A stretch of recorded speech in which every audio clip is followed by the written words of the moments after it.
So, folks, if you're just joining us, of course, this is Night Fright. We're live tonight. Of course, we're going across the Atlantic all the way to Spain, and we're going to be speaking with Robert Bauval. Tonight, we're going to be talking about his book, The Egypt Code. Oh, yeah, Egypt, folks. You know, when I was driving in tonight, it was pouring rain, it was cold, it was damp. Tonight is the perfect night for you to settle back in your favorite chair, get that comforter up and over you, get the coffee going, settle in, ease up on the gas pedal if you're in your car or truck.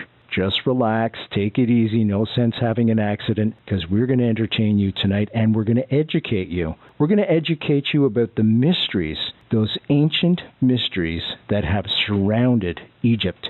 There are many mysteries surrounding Giza, where the pyramids are. There are many mysteries surrounding Memphis, what happened to it. Was it indeed swallowed by the earth? There are many mysteries surrounding Alexandria. What happened to that magnificent library that was there? All these mysteries and more, our guest tonight just may have the answers for. Tonight on Night Fright, it's Egypt unveiled. Tonight on Night Fright, we look at all those mysteries unveiled. Tonight on Night Fright, our guest Robert Bauval joins us, The Egypt Code. Strap in and hang on. Here we go.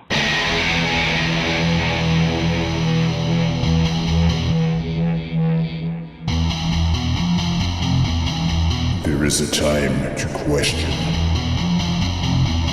There is a time for answers. There is a time to challenge. There is a time to speculate. There is a time for change. There is a time for truth. The time is now.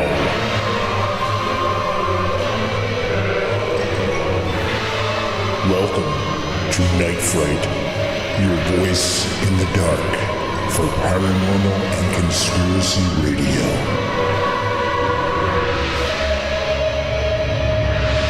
And now your host, Brent Holland.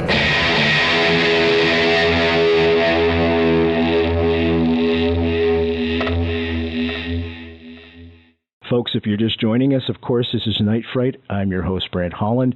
I want to say a special hello to our co-host tonight, as always, Joel Lashano is in the studio. Just let me tell you about Joel real quick. This show was on the ropes. This show was on the rocks. It was dying. It was just too much for me to do by myself.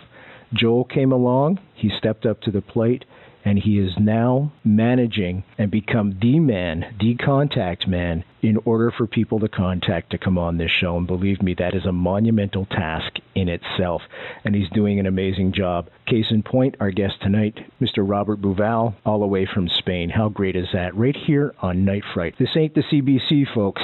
This isn't the CBC with millions of dollars of budget. I'm on the phone right now using something called Gizmo out of my own pocket to connect with him. Yeah, and we're doing it, baby. This is the #1 Canadian show of its genre across the world.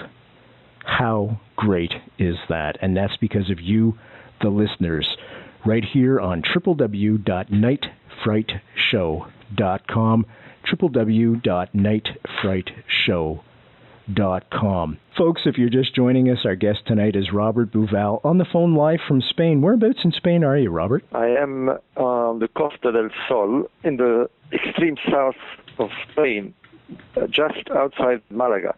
Beautiful. And it's 4 a.m. Hi, sorry about that. Let's talk about your new book, The Egypt Code. First of all, can you give all our listeners a brief synopsis about your book? The book is essentially about the notion that there is a sky-ground correlation between the whole Nile Valley, the placing of monuments, pyramids, and temples in correlation with the sky. It stems from an earlier book that I did in 1994, showed that there was a correlation between the pyramids of Giza, the 3 pyramids of Giza, and the constellation of Orion, or more precisely the belt stars of Orion, 3 stars. The pyramids of Giza, 3 pyramids, are laid out, each of them individually, astronomically. For example, the Great Pyramid, which has a square base, is aligned to the cardinal directions. in an extremely precise manner. All pyramids have quite a high precision of astronomical alignment.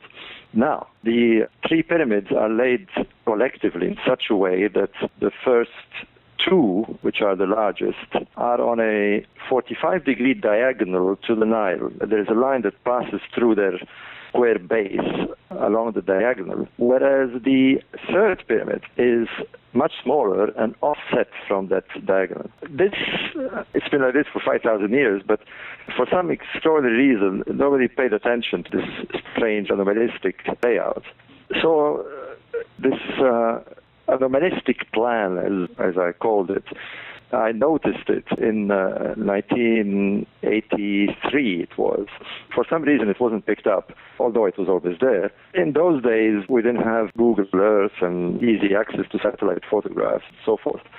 I noticed this anomalistic plan on a photograph in the Cairo Museum. At the time I was working in Saudi Arabia as a construction engineer. It just stuck in my mind. Now, I should give a brief background of myself. I was born in Egypt, grew up there as a child and a teenager. So I had seen the pyramids as a child, and of course I had sort of a healthy interest in them, but nothing more than that. The thought stuck in my mind because it was clear to me that I was looking at a plan. Three monuments of the same design, of the same geometrical design, set on near to each other, and yet there didn't seem to be any logic to the plan. It was also clear to me that if there was an explanation to that, it had to be in the context of the builders themselves, their ideologies, what they believed. Now, the monuments are intensely religious, and the Orthodox view was that they were built by kings of the 4th dynasty, that they served as tombs for these kings. Three kings being King Cheops or Khufu built the Great Pyramid, King Khafra II, and Menkaure. They're three-generation, father, son, grandson. So here we had a pan-generation plan built by the same dynastic people on the same sites with the same geometrical shapes. And yet it didn't make sense because one would have expected either three pyramids to be all in a diagonal or three of the same size, or having this offset of the third one and its smaller size just didn't make sense to me. And I looked for the explanation. I thought, what did they write about this? Now, one of the peculiarities, at this point, what was extremely puzzling was that there are absolutely no inscriptions inside or outside these monuments, which adds to the great mystery of these structures. I mean, not only their incredible size and precision of alignment, but there is no writing whatsoever. Totally puzzling. To me, the mystery began to grow, and this strange plan stuck in my mind, and I became kind of obsessed to try and solve this mystery. It so happened that I had a friend who was a navigator. It's one of those strange moments in my life where in the deserts of Saudi Arabia, we were once camping, and he pointed at these particular stars to me. They're used by navigators quite extensively because they rise due east. It's very easy to pick them in the sky. And you notice how they're in alignment. And then as an afterthought, he said the third one is smaller and offset to the left. And suddenly the penny dropped in my mind because I was looking at what appeared to be a kind of stellar representation of the three pyramids on the ground.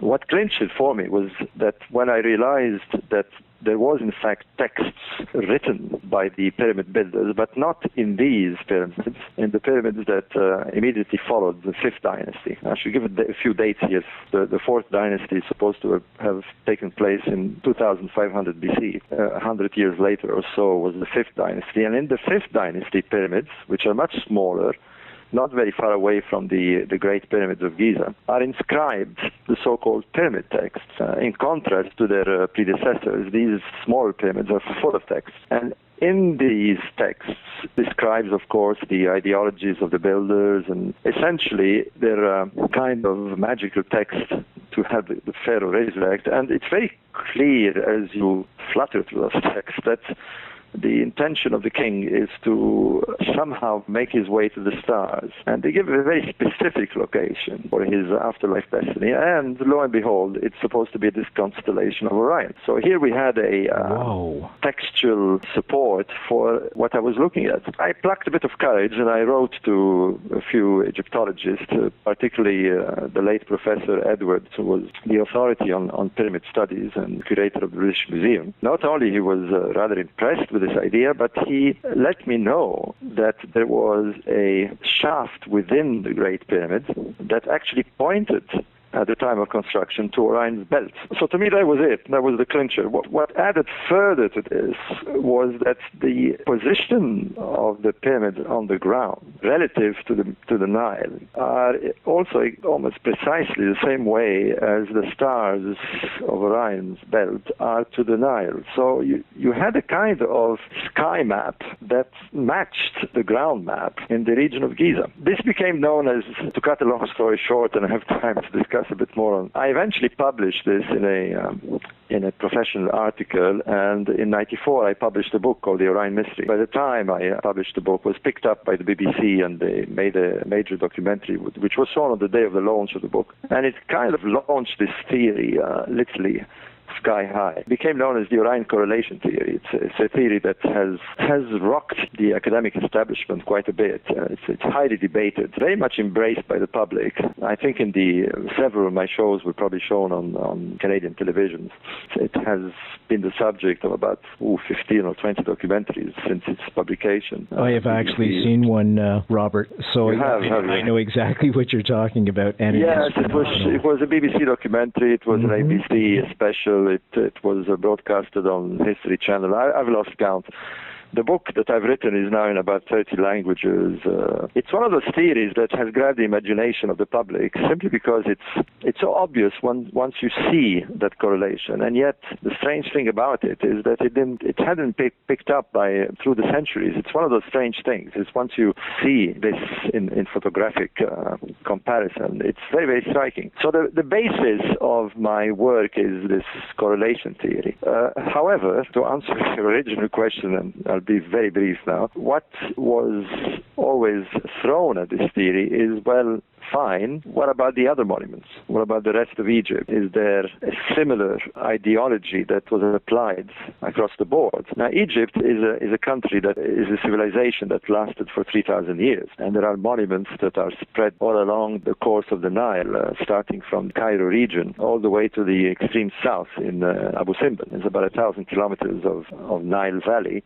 We know that there existed some 3,000 temples that were scattered all along the Nile Valley. Most of them have disappeared, but we still have quite a lot of temples that are still standing. By the way, Egypt contains something like 75% of the world archaeology, so you can imagine the extensive ancient sites that still exist there. That was the main contention, is, what about other monuments? What about the Sphinx, for example, which is also near the pyramids? It's linked to the pyramid complex. This was followed, by the way, by a book that I wrote with a co-author whom you might have heard as well, a gentleman called Graham Hancock. Oh, of course.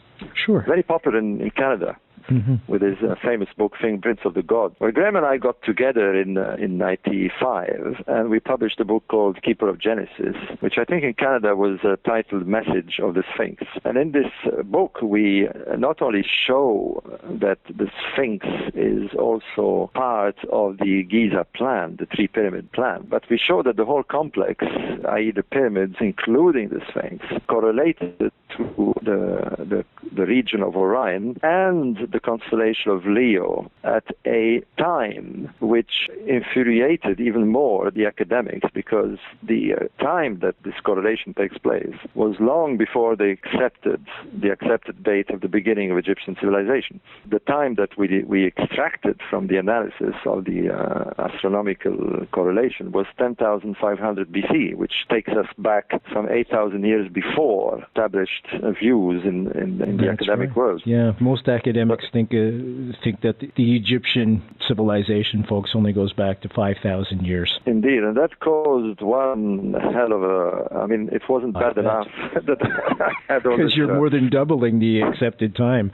We had just about every archaeologist and philologist and anthropologist and Egyptologist and just about every ist you can imagine. So it was up in arms saying this is not possible. Well, they might not have liked it, but the evidence is overwhelming. The reason this reaction was so violent is that not only it had escaped the attention of the specialists working in this field, but the reason it probably escaped their attention is that they weren't using astronomy. Astronomy was rather a unknown tool in the toolkit of archaeologists. It's become now rather popular, but in the days where we were coming out with these theories, which is very surprising when one thinks of it, because not only the monuments are all pyramids, like I described earlier, are intensely astronomical. They're aligned themselves astronomically on the ground. They have shafts and corridors that are aligned to stellar systems and so forth. But many of the temples, in fact, I believe all the temples in Egypt are astronomically aligned either towards the sun or to star constellations. Really? Wow.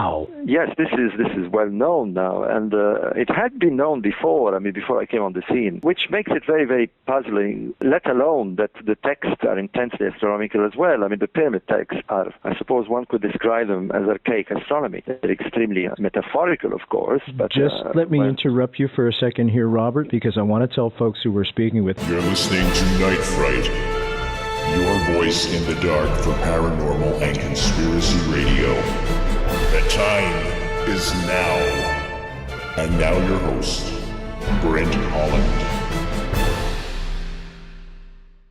Folks, if you're just joining us, we're speaking with Robert Bauval live on the phone from Spain, and he is being wonderful because it is now 4:37 in Spain. It's the middle of the night for him, even though right now it's only 10:37 here in Eastern Canada. We're talking about his book, The Egypt Code. Now, the Egypt Code, folks, states very clearly that the pyramids were made to align with star clusters inside the Orion constellation, which makes perfect sense. And we're going to go into some details now. I just wanted to let you know where you can get his book. Easy way, as always, www.nightfrightshow.com, www.nightfrightshow.com. Click on the book cover associated with Robert Bauval's name. That will take you right to a place where you can order the book online from the comfort of your own home. And we're talking about the mysteries tonight, folks, surrounding Egypt. One of the questions I have for you right away, Robert, you had mentioned the three small pyramids. Now, they are step pyramids just outside of the traditional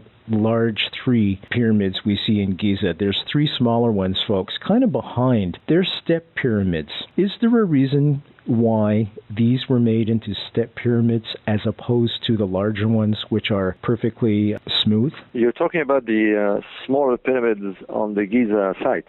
Yes, sir. There is? Yes, sir. Yes. There is in fact 6 of them. Oh, there's 6. Okay. And very often you read in Egyptological books that there are 9 pyramids at Giza on account of the fact that there are the 3 royal pyramids, the 3 great pyramids, these 6 smaller pyramids, much smaller pyramids, which are normally attributed to queens. Comparing these pyramids to the great pyramids that stand on this site is a bit like comparing a 3-story house to the Empire State Building. The scale is totally different, and of course you just mentioned that they are built in stepped form. I think it's important for people who are interested in this kind of research to realize that the 3 Giza pyramids stand not just alone because of their size and their precision, but because they belong to a dynastic or a family. They're kind of family project, if you like. There are indeed much more pyramids than these in the Cairo region, west of the Nile. We call the area the Memphite necropolis. The Memphite necropolis, or the pyramid fields, to speak in more common terms. There are about 7 pyramid fields. They run for about 60 kilometers. They're scattered like archipelagos, I call them, like islands, if you like, on a sea of sands.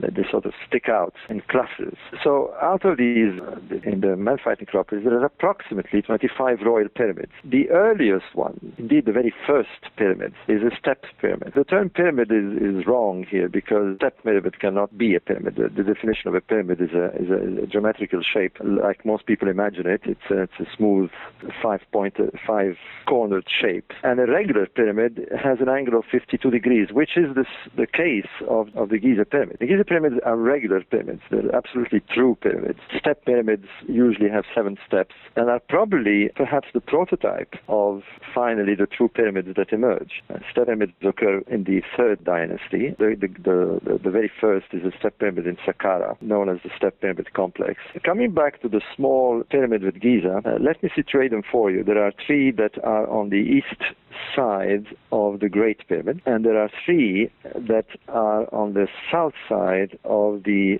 smaller 3rd pyramid, which is the one that is offset, the one that kind of clinched the Orion correlation map. Of course, the question has arisen, do they belong to this stellar correlation map? We haven't yet understood their purpose, but they seem to be attached to a kind of geometrical pattern that has been analyzed many, many times by other researchers. The ones in the southern side seem to mark a kind of mini version of the larger ones, the one that correlate to Orion's belt. Now, the one that correlate to Orion's belt, by the way, correlate when the stars cross the southern meridian, the middle of the sky. Now, again, to briefly explain, in case people are listening and are not so familiar with the cycles of the stars, but the stars rise in the east, of course, like all the other celestial objects, and culminate or reach their highest point in the south, due south. We call this the meridian, and it is when these 3 stars are at the meridian in 10,500 BC that they match the pyramid layout on the ground. Now, when these stars set in the west, they take this position, they're almost parallel to the horizon. They set almost flat to the horizon and match in a very uncanny way the 3 little pyramids or step pyramids that are on the south. So it's possible that there is more astronomy to understand on this site. But like I said, I'm not so convinced about this. You know, Robert, I was going to ask you actually how you figured out that the Egyptian civilization went back 10.5 thousand years, and you've just answered that. You're listening to Night Fright, your voice in the dark for paranormal and conspiracy radio. The time is now. And now your host, Brent Holland. Now, when you did your assessment, did you use a computer at all, Robert, to map out the stars going back to that time and the alignment? In the days where I began, I think this was one of the primary difficulties and probably why these studies were generally ignored by archaeologists and people in the field. Simply because in those days where I started in the early 80s, computers were rather unknown. They were beginning to come out, if you like. And I remember even in 83 when I was in Saudi Arabia, we just received our first computer in the company I was working with. I mean, it was very, very different days.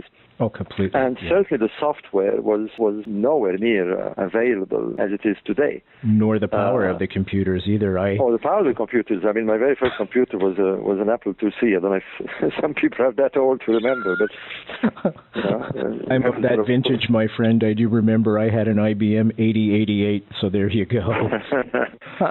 Well, your question is very relevant because without a computer to work out the position of stars in the past, each star has to be calculated on what we call the rigorous formula, and it's kind of an elaborate process, even on a calculating machine. And even when you do calculate them, it's very difficult to visualize what you've done, simply because you don't see the sky, and you can slowly map this. It's simply a huge exercise, and indeed, when I started the idea of this correlation, I had to have it checked. I used the help of an astronomer. I was living in Australia at the time, and it took him about a week to work out the position of these 3 stars with the precision that I required. Today, what happened is that in the process of writing the book, the very first astronomical program came out, which was known as Sky Globe 3.1, if I remember, and that completely changed the way of studying ancient skies. I mean, it was absolutely incredible. I mean, you plonk what we call the floppy disk in those days. And with a few instructions, you could see the sky, the virtual sky, but you could see what the ancients saw at any date. As I began to toy around with this program, I began to get very familiar with the sky that the ancient Egyptians looked at. Today we have wonderful programs. I mean, you can download very sophisticated programs that are available at a rather low cost. Some of them are free, by the way. For your listeners, if they're interested, I use Starry Night Pro, which is a beautiful virtual reality program that gives you the sky at any time, any place, anywhere, any direction that you want. In a matter of seconds, for example, for the pyramids, you punch 2500 BC, give the coordinates of Giza, and you say, I want to look east, and bang, at 5 o'clock in the morning, and you see what they saw. It's almost 5 o'clock in the morning for you too, my friend. Folks, we're speaking with Robert Bauval. He's got a great book out. It's called The Egypt Code. Easy way to get it is always www.nightfrightshow.com, www.nightfrightshow.com. Click on the book cover. It'll take you right to a spot where you can download it. Robert's being an incredible trooper tonight, super trooper as I call him, because indeed it's almost 5 o'clock in the morning. We've had him on the air since 4 o'clock this morning. He's in Spain, folks. That's right, and he's been kind enough. It goes fast. I've got a bunch more questions for you. Now, you had mentioned all this alignment with Orion. Now, the question comes to mind right away. Can you see Orion with the naked eye? How were they able? Yeah. Okay, so you can. Now, the next question I have is, not only you can see Orion, but you can see the three stars of Orion's belt and the offset very, very clearly. I mean, there is no need for optical influence at all. And why would they build it to align with Orion? Why not some other star constellation? That's what I was hoping to ask. That's the mystery question, isn't it? Yes.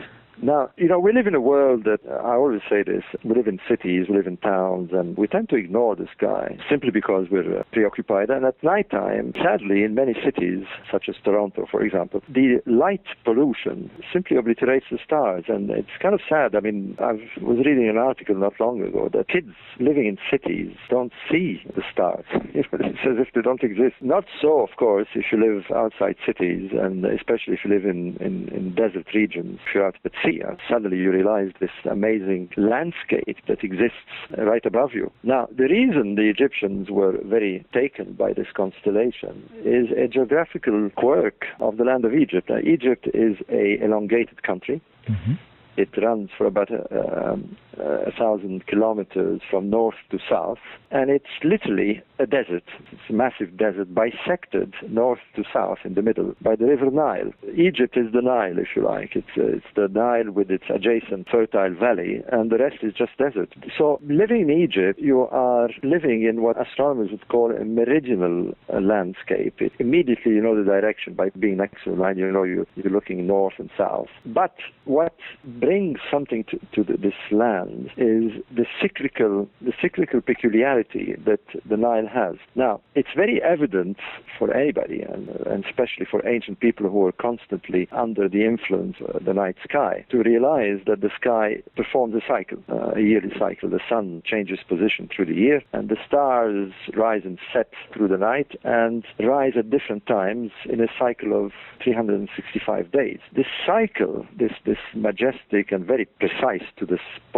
split-second cycle. Indeed, we tend to forget as well that the wristwatches we wear and the computers we use that mark time are all simply mimicking the cycles of the stars, the sun. These are the real cycles of our planet. The Egyptians were mystified by the cycles of the Nile in that every year the Nile would flood. It still does. In the summer months, it begins to rise. The water begins to rise towards the end of June, and by the end of July has spilled over the banks and would irrigate the soil on a yearly cycle, totally uncomprehended by the ancients. In fact, we didn't understand where the source of the Nile was until the 19th century, when it was discovered by Burton and other explorers, Speke and Burton, the British explorers. And not only they didn't know where the water came from, but they were mystified as to why it flooded, and especially because it flooded during the hot season. In the summer months, you would expect it to ebb. Did the opposite. The water would rise and flood the land. And this flooding was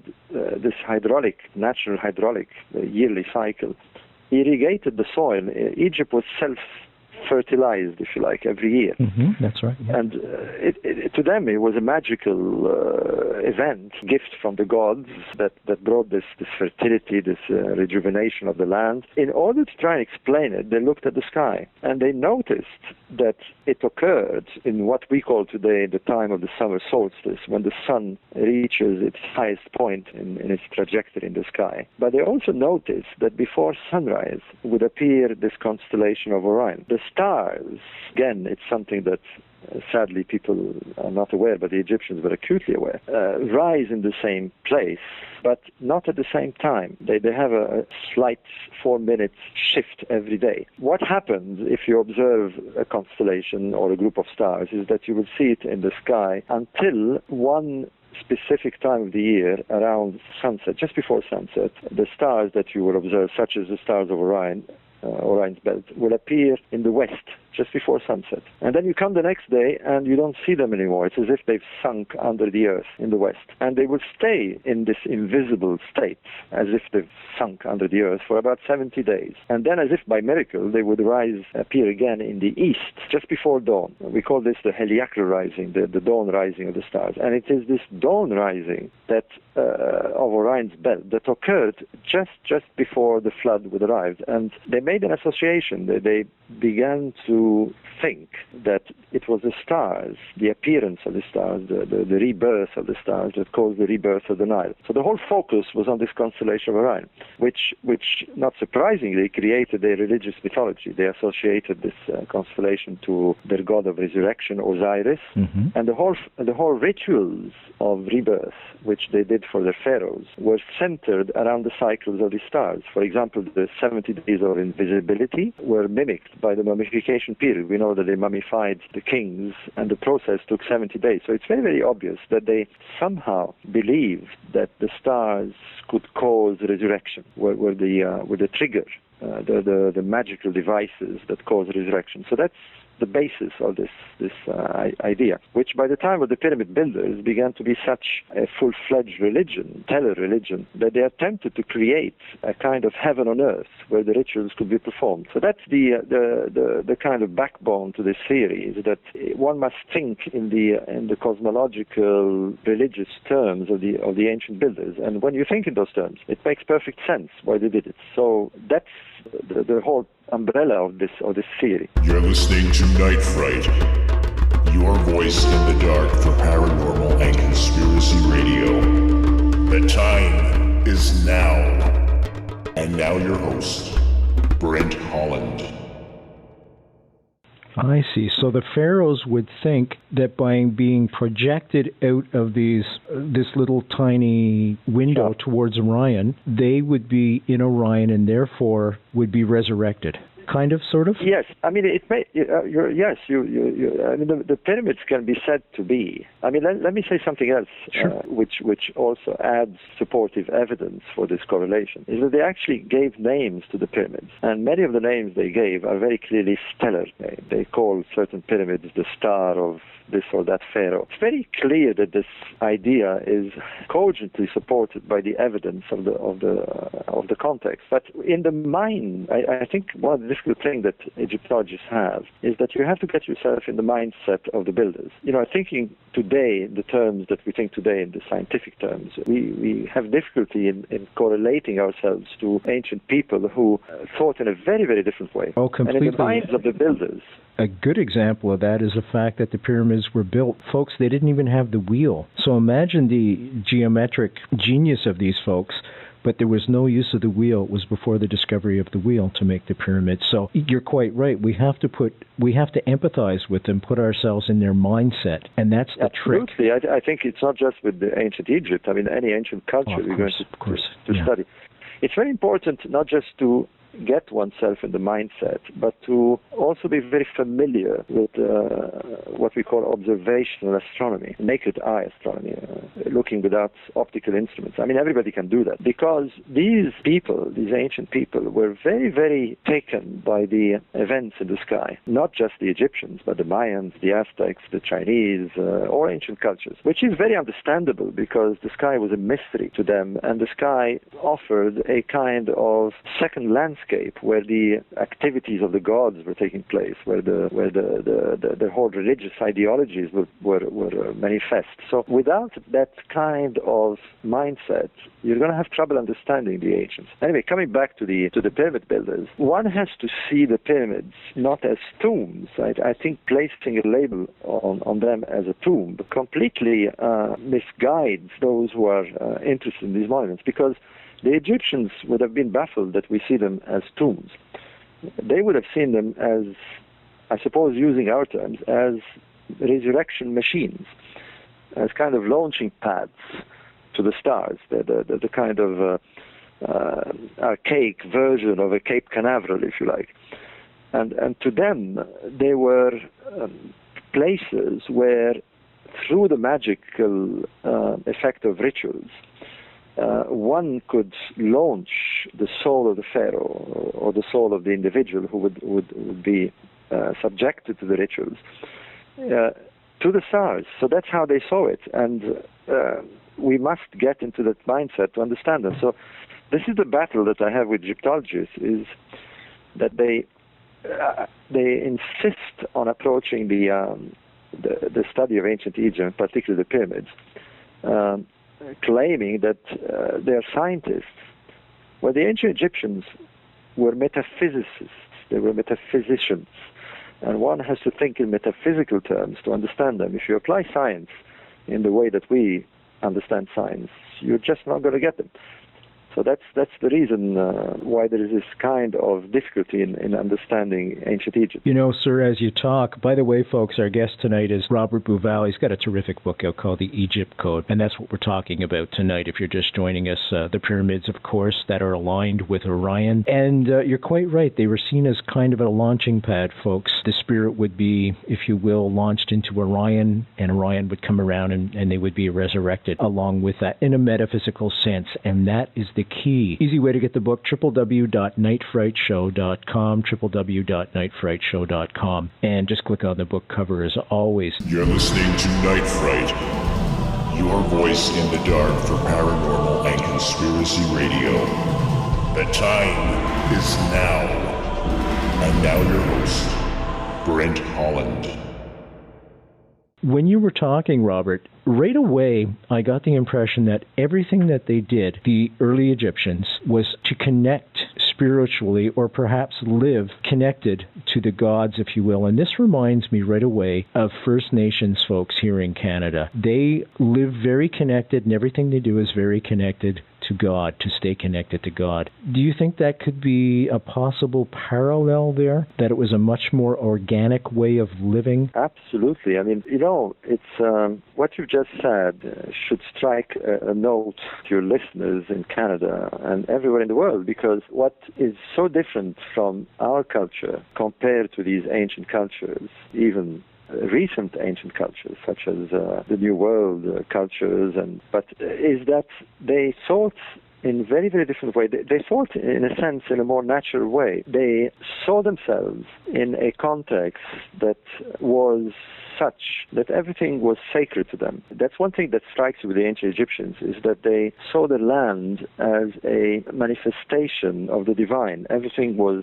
sacred. The Nile was sacred, the animals that lived in the land were sacred, the stones were sacred, and they regarded themselves not as the owners of this gift that they got from the gods, but as the protectors.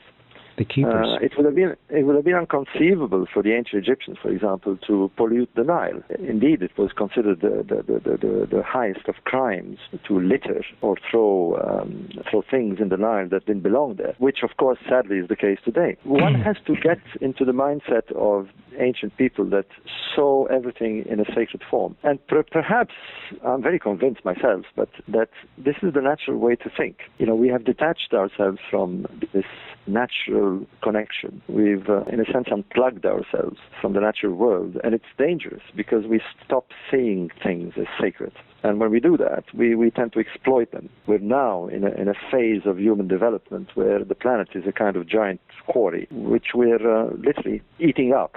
It's a kind of sad state of affairs that we've stopped venerating our world and see it as a kind of property that we can exploit. So this is the huge difference between us and the ancients. So studying ancient cultures isn't just for the fun of it. It's to connect again with a time when humans regarded the world in a very different way. And there is something for us to learn, something for us to revive. It's clear that today we simply cannot proceed with this kind of approach on our planet. I don't know if I've answered your question, but... It sure does. Folks, our guest today, Robert Bauval, of course, and I do agree with you, Robert, wholeheartedly, because there is this continuing disconnect that has started many years ago and has continued now. And if we don't get back to where we start valuing the planet, then we are going to continue to devalue it that. And we already see the devaluing going on in human life. We have the ability, folks, if we wanted to feed the world right now, as never before in the history of the world. We have that ability right now, yet disgracefully on our part, there are people starving right now, and there's no excuse for that anymore. And that is something that has to be examined, and that is something that has to be dealt with immediately. Yes. You see, the thing is that although we're in a world now that has an extraordinary system of communication. I mean, I'm talking to you in Canada, and I'm sitting here in Spain. That's unbelievable. Not to mention Skype connections and computers, and it's quite amazing that we have blown the communication system to a level where one can communicate with anybody at any time, at any place in the world. But having said this, there's a kind of oblivious attitude to what's happening on this planet. I've had the fortune, or perhaps misfortune, I don't know, of having lived in many continents. I've lived in Africa for a long time. I was brought up in Egypt and lived there for most of my childhood and teens. I worked in Africa and the Middle East throughout my engineering career. I've lived in Australia. I've moved something like 15 countries in the last 20 years. The reason I'm saying this is that when you do move around, you do realize the dichotomy and the imbalance that there is on this planet. And you were saying about people starving right now. I mean, there are things going on right now that are frightening, that are being ignored, or simply we turn a blind eye. It's kind of a strange world we live in. I don't want to raise a sense of guilt among your listeners, but what's more important, in my view, is to change the perception of what we have about ourselves and about this planet. We need to do that. And the ancients, in a sense, have a message for us, and that message comes from their legacy by understanding what they've left behind. And it doesn't have to be a physical legacy. There may not be much physical legacy left in Europe, ancient cultures in Canada and in America and the New World. But the legacy comes in myths, in legends, in stories, in rituals, in traditions. And this legacy is always pointing to a veneration of nature. And this is the kind of message that is so important for us to highlight and to somehow bring back. So really, this is one of the reasons why I'm so interested in ancient cultures, is that there seems to be a kind of wisdom there, a kind of nature wisdom that we need to recover. To me, is one of the critical issues that comes from studying ancient cultures. It isn't just studying history. There is a kind of treasure, a knowledge treasure, a wisdom treasure that can be retrieved if we approach it in the right way. I completely agree with you. You're listening to Night Fright, your voice in the dark for paranormal and conspiracy radio. The time is now. And now your host, Brent Holland. Folks, our guest tonight, Robert Bauval. We're talking about ancient Egyptian civilization and the message, the legacy that they left behind in the pyramids. Robert, have you done any study? We're going to have to start to wrap up soon, but final question. Have you done any studies on the ancient South American civilizations? Because indeed, they too utilized the triangular pyramid shape. My co-author, Graham Hancock, has done extensive studies on this and published quite a few books on this. I myself have focused very much on the ancient Egyptian culture, but of course I'm very familiar with the other cultures, particularly the pyramid building cultures in Mesoamerica and South America and so forth. I am working at the moment with an American astrophysicist, Thomas Brophy, who is actually at the moment in Santa Fe. He lives in San Diego, but he's actually traveling in Santa Fe, and he's actually studying a prehistoric sites left by the original Indians that has astronomical features. Wow. There is a lot of these sites, by the way, in America and in Canada, and there is plenty of these locations that demonstrate that the ancients throughout the globe, by the way, used the sky not just in their rituals, but in placing and aligning their monuments. There is a kind of notion. It comes out in a dictum which we call the Hermetic dictum. Many of your listeners may be familiar with this, which is as above, so below. Exactly. The ancients believed correctly that you couldn't exist properly on this planet without connecting yourself to the cosmic environment. You know, we tend to forget that we are cosmic creatures. We belong to a cosmos. We're not simply creatures that roam the earth. We're part of a much larger environment. And the ancients had this kind of natural connection to it. They sensed it and they applied it. And by doing so, they in a sense moved up the scale of awareness. They lived their lives in a kind of cosmic context, and that's really what we are. I mean, we as modern people, with all the technology we have, we tend to forget that we belong to a much vaster environment that extends not just across our solar system, but way across our galactic system. We're galactic people, if you like, and the ancients naturally connected to this. So yes, there are monuments around the world that express the same idea, simply because the ancients had a common denominator. They all came up with the same internal search, and it's not surprising that it's expressed in these kind of forms. Where was there a physical connection? We don't know, but there certainly was a psychological or spiritual connection that tied up the whole human race. Do you think, and I have to ask this because the nature of the show, and also we're talking about the pyramids, was there any evidence of any extraterrestrial convergence or anything of that sort? Well, some of your listeners may know that I've appeared on a 5-part series that was broadcasted a month or so ago on History Channel, which was titled Ancient Alien. I don't know if you've seen it. No, it hasn't come to Canada yet, because there's a History Channel in Canada that's different than, if you will, the History Channel in the States. So well, I'm sure you're going to get this one, because it was very, very popular in the States. It hasn't come to Europe yet, so I watched it on internet. I appeared on this show with many other researchers. There was Graham Hancock and a variety of others,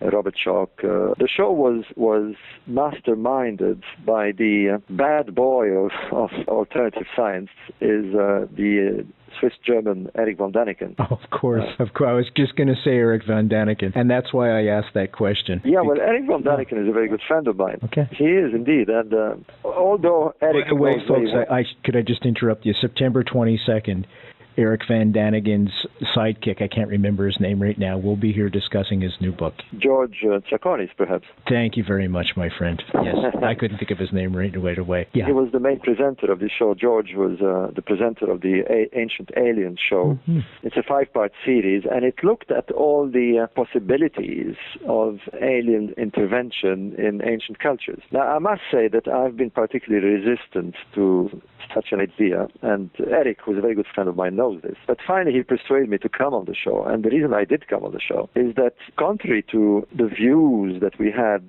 a few decades ago, where mentioning that idea would send scientists running a mile, you were quickly branded a dreamer or a charlatan and so forth. Mm-hmm. That's right. Well, now it's become quite the reverse. Science has come out, if you like, with the ancient alien possibility, mainly because through the technology that we have, particularly with Hubble telescope exploring from outside our atmospheric systems. We've managed to scan our galactic landscape. We are part of a galaxy, as your listeners would surely know, made up of literally billions of stars. We're just a planet next to one star, which is our sun. There are billions upon billions of stars within our own galactic system, and there are galaxies galore. There are billions of galaxies, islands of stars floating at incredible distance, making up the known universe. Now, we've scanned a very small patch of our galaxy, the equivalent of scanning your back garden in relation to the Earth. And lo and behold, in the last 7-8 years, they've picked up 400 planets outside our solar system. Wow. This indicates now to astronomers and cosmologists that there must be billions of planets just within our galactic system. And therefore, to imagine now, with this knowledge, that we're the only planet out of billions of planets within a galactic system that has life or intelligent life is kind of an incredible arrogance. I agree. So the possibility now is very, very real.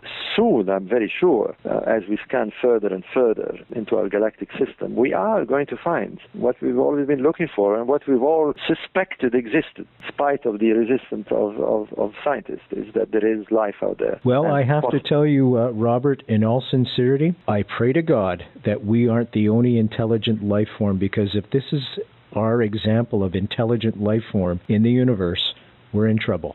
I hope there's somebody out there with a little bit more going for them than us. Let's not be so pessimistic. As a matter of fact, since you've raised the question, I don't know how much time we have left, but let me say this quickly. We ourselves are from the stars. It's a cosmological fact. Of course. 4 or 5 billion years ago, a star exploded somewhere in our galactic system, which formed our solar system. We are, like Carl Sagan said, star stuff. We are star stuff become conscious. We belong to the stars. We're made up of stars. Everything that you see around you, your telephone, your microphone, every cell in your body is star stuff. This is a rather interesting notion, because we've arrived at this conclusion scientifically, whereas the ancients arrived at thousands of years ago through another means, a means of knowing, through intuitive knowledge, looking inside. I think this is the new trend, by the way, of our civilization, is that we've stopped looking inside. The knowledge of who we are, the knowledge of where we come from, is embedded in us. We can retrieve it, but it requires a different way of thinking. It requires a different way of understanding the world. And it seems that the ancients had successfully done so. It's very, very obvious as one compares with ancient cultures the way that they perceived themselves and the world, that they looked inside, literally inside themselves. There is that knowledge. The strange thing is that every major scientific discovery was through this approach. Even Einstein admitted that he intuitively had the idea of the relationship between matter and energy from inside. The discoverer of the DNA, by the way, had an intuitive insight and came up with this knowledge. Marie Curie, everybody. Myself, I had an intuitive idea, and there you are, it came out. So the connection with the cosmos isn't just a religious knowledge or a religious feeling. It is a reality. We do come from outside. We do come from the cosmos. And that the possibility of such a connection in our ancient past is very real. I haven't been convinced of the evidence, I must admit, maybe because I've been a bit blinded and rather reticent to get involved. But there are certain anomalies on this planet left by our ancient cultures that certainly merit attention with this kind of perspective. The moving of stones, for example. I mean, we have to deal with, we were talking about the pyramid builders earlier on, we have to deal with people who move 200 block stones. 15 tons each. Yeah, with no machinery, with no pulleys, with no, in fact, with nothing. This is a bafflement that archaeologists have not been able to answer, even though they insist they have. I can tell you, I'm a construction engineer, and I have absolutely no idea how to move a 200-ton block without the equipment that would be at my disposal today. And even so, I would have to plan it very carefully. So it's this kind of strange anomalies, these kind of peculiar legacy that we need to look at. And why not? I mean, why not? Absolutely.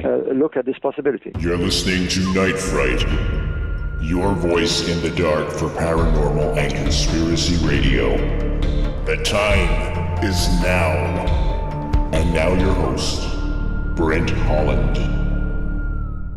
I was told in the Kabbalah, I studied Kabbalah for a while, that it is considered that the Big Bang is like a seed, and everything that comes from that seed, that grows from that seed, is intrinsically connected. So if we do find life on another, when we do find life out there, they indeed will be our brothers and sisters as well, regardless of what they look like, because we're all intrinsically connected. Well, in that it one might, seed. I'm not sure if you have been aware of this, but a lot of establishments are coming out with this possibility, not just the astronomers and the astrophysicists and the scientists. There's been some rather awkward, strange, and interesting statements coming from the Vatican. Yes, but there always has been. No, I'm making fun. Well, I'm making fun. But, well, yes, I mean, I agree with you, but this particular one is rather interesting because the astronomer of the Vatican has now openly stated that the existence of other intelligent life in other systems is now an acceptable feature of the Vatican belief. Really? So, oh yes. Wow. Look it up on Google. Okay, I didn't realize that. You've just educated me. Yes, it's rather interesting that this possibility is being considered on such a level, because very clearly, like I was saying earlier, the evidence is mounting. The knowledge that there are planets outside our solar system within such a close vicinity. I mean, we've explored our backyard, and lo and behold, we find these planets. Let alone when we'll start looking very soon, by the way, our technology can do that. When we start exploring other parts of our galaxy, there will be life. There is no question in my mind. And the possibility, I mean, if we think that the cosmos, as we know it, has existed for billions of years, something like 15 billion years before our planetary system, the universe has been going on for billions of years without us. It would seem totally absurd that civilizations elsewhere have not sprung and gone and sprung again, and are there for us to find. We have brothers and sisters out there for sure, and we're a bit like the pre-Columbus days, when we simply haven't taken that journey yet to connect, but it will come. It will come, and it's an exciting time to be alive, and I've really enjoyed our talk tonight. I want to thank you, Robert Bauval, for having done this research and also for spending the last hour and a half with us. We've gone a little bit over time tonight, folks, but that's okay. It was well worth it. We've had an exciting guest on tonight, Mr. Robert Bauval. He's got a book out called The Egyptian Code, www.nightfrightshow.com. Click on the book cover. Will take you right to a spot where you can get it. Essential reading for all of you interested in this. And there's a message there. And the message is, look to the ancients on how to live today in many aspects. What's next for you, my friend? You've just done your documentary, and do you have another book planned, or what's coming up? Yes, I have 2 books coming out. Wow. Yeah, that's the life of an author. But I've got a book coming out very soon, which is co-authored with Tom Brophy. It's called Black Genesis, and it explores the origins of ancient Egypt, and the title says it all. We've detected in the last 30 years a civilization, a prehistoric civilization that existed in the Sahara, which now most Egyptologists and anthropologists believe are the precursor to the pharaonic civilization. But the nice thing about this and the surprise is that they were of black racial origins. Is that these right? All, wow. Yes, but well, I'll leave you've got to there. come back on. You've got to come back on. We'll do the book later on. And I'm launching a book called The Master Game with Graham Hancock, which will be out also in March. But I won't elaborate too much on this because I've taken so much of your time already. No, it's fine. It's fine, my friend. And I do want to thank you for getting up at 4 o'clock a.m. in Spain and spending this time with us. I have greatly appreciated it, and I have learned a lot tonight, as I'm sure the listeners have as well. It was a great pleasure, Brent. Thank you so much, and hopefully you can go back to sleep before you have to get up. No, I'll start working now. Thank you so much. I work in the morning. Okay, thank you very much, and thanks to your guests, and bonsoir to your others. Oh, bonsoir, and assalamu alaikum, my friend. And salam alaikum. Thank you.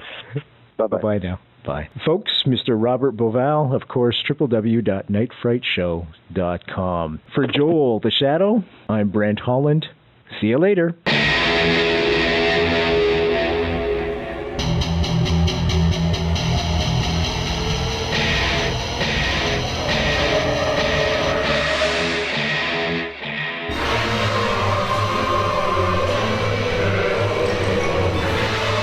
You're listening to Night Fright and your host, Brent Holland. The time is now. Your voice in the dark for paranormal and conspiracy radio.